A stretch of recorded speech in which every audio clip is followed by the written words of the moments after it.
Hi అండి, అందరూ ఎలా ఉన్నారు? బాగున్నారా? Welcome to Usha's vlogs. ఈరోజు నేను ఎంతో సింపుల్గా పొంగనాలు విత్ పల్లి చట్నీ ఎలా తయారు చేసుకోవాలో చూపిస్తాను. చూసేయండి. ఇలా నేను పొట్టు మినపప్పు తీసుకున్నాను. హాఫ్ గ్లాస్ పొట్టు మినపప్పు తీసుకొని ఓవర్ నైట్ సోక్ చేసుకోండి. ఇలా హాఫ్ డే సోక్ చేసుకున్నాక ఇందులో నేను 2 గ్లాసెస్ రైస్ తీసుకున్నాను. హాఫ్ గ్లాస్ మినపప్పుకి 2 గ్లాసెస్ ఆఫ్ రైస్ తీసుకున్నాను. రేషన్ రైస్ అయితే ఇంకా చాలా బాగుంటుంది. ఇప్పుడు ఇందులో కొన్ని మెంతులు యాడ్ చేసుకోవాలి. ఒక చిటికెడు మెంతులు వేసుకోవడం వల్ల డైజెషన్ ప్రాబ్లం అనేది ఉండదు. ఇప్పుడు 15 మినిట్స్ ముందు ఇలా నానబెట్టుకున్న పోహా వేసుకొని మొత్తం అన్నిటినీ కలిపి బాగా గ్రైండ్ చేసుకొని హాఫ్ డే అలానే పక్కన పెట్టేయాలి. ఇప్పుడు పిండి అనేది పొంగుతుంది. ఇందులో సన్నగా కట్ చేసుకున్న ఆనియన్ అండ్ 1 అవర్ నానబెట్టుకున్న పచ్చిశనగపప్పు వేసుకోవడం వల్ల పొంగనాలు తింటూ ఉన్నప్పుడు అలా అలా తగులుతూ ఉంటే చాలా బాగుంటుంది. ఇందులో పచ్చికారం కాకపోతే పచ్చిమిర్చి కట్ చేసైనా వేసుకోవచ్చండి. అలానే కొంచెం పసుపు, టేస్ట్కి తగినంత ఉప్పు వేసుకొని కలుపుకోండి.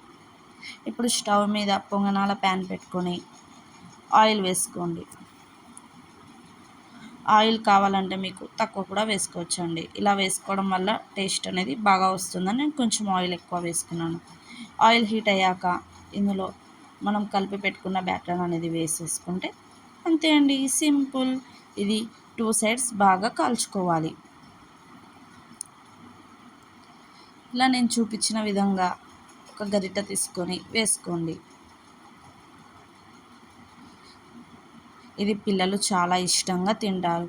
ఇలాంటి రైనీ సీజన్లో తప్పకుండా ఇలా వేడివేడిగా చేసుకొని తినడం వల్ల మనకు కూడా చాలా హ్యాపీగా ఉంటుంది.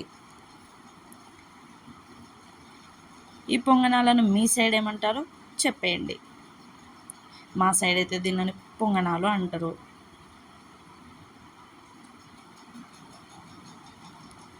సో ఇలా 2 సైడ్స్ బాగా కాల్చుకోండి. ఇదిగోండి, 2 సైడ్స్ బాగా కాలాక ఇలా స్పూన్తో కానివ్వండి, స్టిక్తో కానివ్వండి తీసేయండి.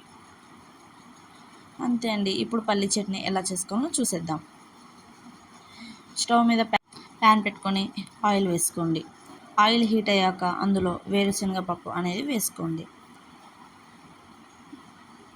వేరుశనగపప్పు హీట్ అయ్యాక ఫ్రై అయ్యాక జార్లో వేసేసుకోండి. ఇప్పుడు అదే ప్యాన్లో 6 లేదా 7 మిర్చి వేసేసుకోండి. ఇప్పుడు ఇందులోనే పుట్నాల పప్పు వేసుకోండి. రుచికి తగినంత ఉప్పు వేసుకొని వాటర్ వేసుకొని బాగా పేస్ట్ చేసుకోండి. ఇప్పుడు నేను తిరువాత కోసం స్టవ్ మీద ప్యాన్ పెట్టుకొని ఆయిల్ వేసుకున్నా. ఆయిల్ హీట్ అయ్యాక పోపు దినుసులన్నీ వేసేసాను. అలానే ఎండుమిర్చి, 2 రెమ్మలు కరివేపాకు వేసుకొని బాగా ఫ్రై చేసుకోవాలి. ఇలా ఫ్రై చేసుకున్న ఈ మిశ్రమం మొత్తం చట్నీలో వేసి కలుపుకోవాలి. అదే అండి పల్లి చట్నీలో. అంతే అండి, చాలా సింపుల్గా పల్లి చట్నీ అనేది రెడీ అయిపోయింది. ఇది దోశలోకి కానివ్వండి, పొంగనాలోకి కానివ్వండి, ఊతప్పంలోకి కానివ్వండి, ఇడ్లీలోకి కానివ్వండి, దేంట్లోకైనా చాలా బాగుంటుంది. ఈ రెసిపీ మీకు నచ్చినట్లయితే మీ ఫ్రెండ్స్కి షేర్ చేయండి అండ్ లైక్ చేయండి. Please subscribe my channel. Thank you for watching. Bye bye friends.